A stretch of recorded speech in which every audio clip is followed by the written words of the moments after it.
Good morning class 8 आज हम लोग पढ़ेंगे उड़ चल हारिल। उड़ चल हारिल अगेजी का एक प्रसिद्ध कविता है। ऐसे अगेजी का पूरा नाम है डॉक्टर सच्चिदानंद हीरानंद वात्सल अगे। अगे का पूरा नाम आप याद कर लीजिएगा कि अगे जी का वास्तविक नाम यानी पूरा नाम क्या है? डॉक्टर सच्चिदानंद हीरानंद वात्सल अगे। उड़ चल हारिल। हारिल एक पंछी है, याद रखिएगा। हारिल एक पंछी है, हरा रंग का एक पंछी है जिसके पंजे में हमेशा सदैव तिनका रहता है। महाराष्ट्र का ये राज पंछी भी है हारिल। उड़चल हारिल के माध्यम से कवि डॉक्टर सच्चिदानंद हीरानंद वात्सल अगेजी ने भारतीय नवयुवकों को प्रेरणा दी है कि हारिल पक्षी की तरह अपनी प्रगति मार्ग पर आगे बढ़ते रहना चाहिए। हारिल पक्षी की तरह भारतीय नवयुवकों को आगे बढ़ते रहना चाहिए। हारिल एक हरे रंग का पंछी है जिसके पंजे में हमेशा तिनका रहता है। इंग्लिश में इसे ग्रीन पीजन के नाम से जानते हैं। ये महाराष्ट्र का राज पक्षी भी है। ये देखने में बड़ा ही सुंदर लगता है, बड़ा ही ये पंछी जो है देखने में बड़ा ही खूबसूरत लगता है। ठीक है, तो आइए कवि पहला पद में क्या कर रहे हैं? कहते हैं उड़ चल हारिल लिए हाथ में यही अकेला ओछा तिनका। ऊषा जाग उठी प्राची में कैसी बाट भरोसा किसका। कवि कहते हैं, कवि प्रस्तुत पंक्ति के माध्यम से कह रहे हैं कि जिस प्रकार सूर्य उदय होते ही पक्षी अपने अपने घोंसले से भोजन की तलाश में अपने काम में निकल पड़ते हैं, उसी प्रकार हे नवयुवकों, उचित समय पर तुम भी अपने अपने काम पर, अपने अपने कार्य क्षेत्र पर निकल पड़ो।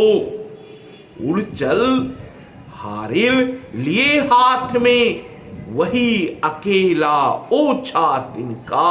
ऊषा जाग उठी प्राची में कैसी बाट भरोसा कैसा।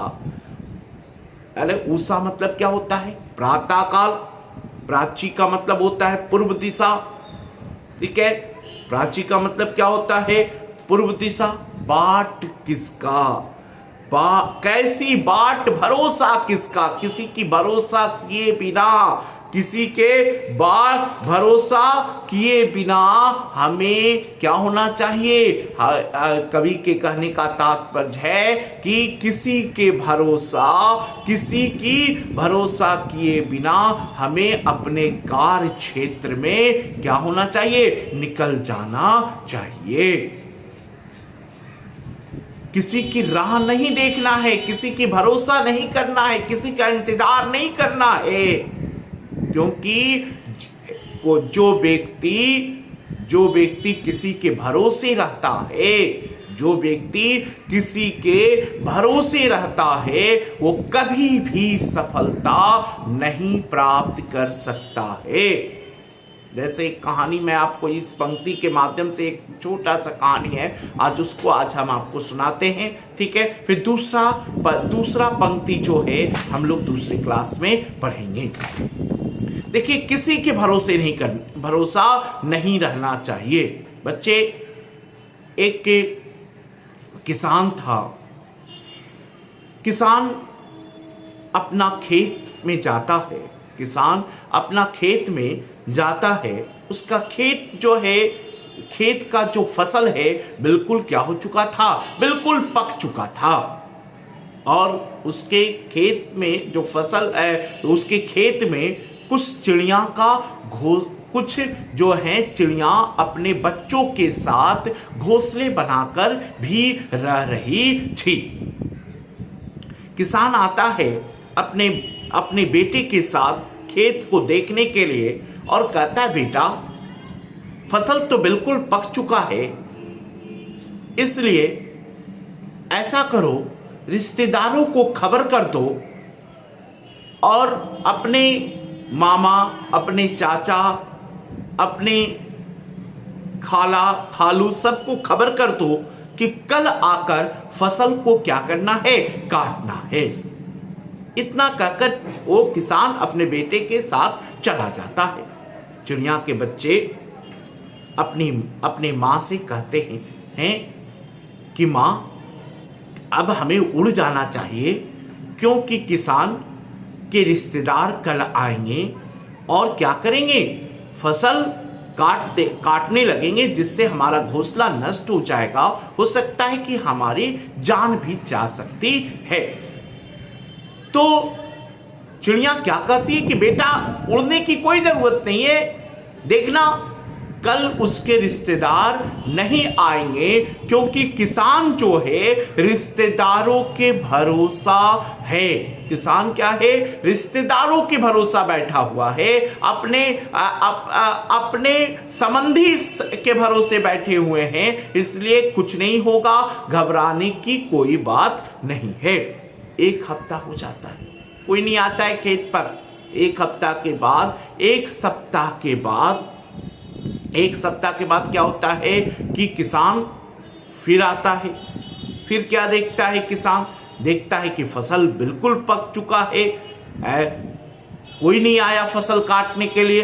फिर अपने बेटे से कहता है कि बेटा, रिश्तेदार धोखा देने वाले हैं, सब तो बहाना बना दिए हैं कि हमें खुद फसल काटना है, हमें खुद खेत में जाकर सिंचाई करना है। ऐसा करो, दोस्त पड़ोसी किस काम में आएंगे, जाकर दोस्त को, पड़ोसियों को खबर कर दो कि कल फसल काटना है। और फिर चला जाता है। फिर चिड़िया के बच्चे अपनी माँ से कहते हैं कि माँ, अब तो पड़ोसी उनके बगल में रहते हैं, दोस्त उनके आसपास में रहते हैं, वो तो जाकर बोल देंगे, वो तो आएंगे ही। ऐसा करते हैं कि हम लोग उड़ चलते हैं। और चिड़िया कहती है कि बच्चे, घबराने की कोई ज़रूरत नहीं है, कोई नहीं आएगा। और ऐसा ही होता है। एक सप्ताह वो भी गुजर जाता है, कोई नहीं आता है। तीसरे सप्ताह में किसान खुद आता है और पड़ोसियों पर गुस्सा करते हुए कहता है, बेटा, कल हम स्वयं आकर इस फसल को क्या करेंगे, काटेंगे। कोई नहीं, हमें किसी के भरोसे नहीं रहना होगा, नहीं तो फसल ही खराब हो जाएगा।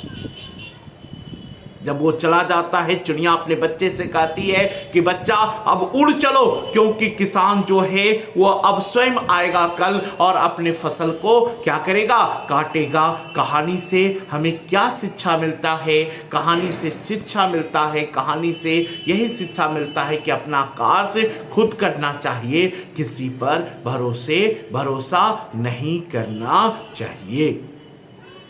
इसलिए कभी यहां पर कहता है, कैसी बाट भरोसा किसका, हम किसका इंतजार करेंगे।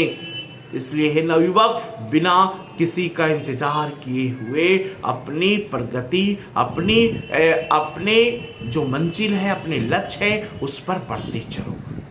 दूसरा पद जो है हम दूसरी क्लास में हम लोग पढ़ेंगे। ठीक है, धन्यवाद।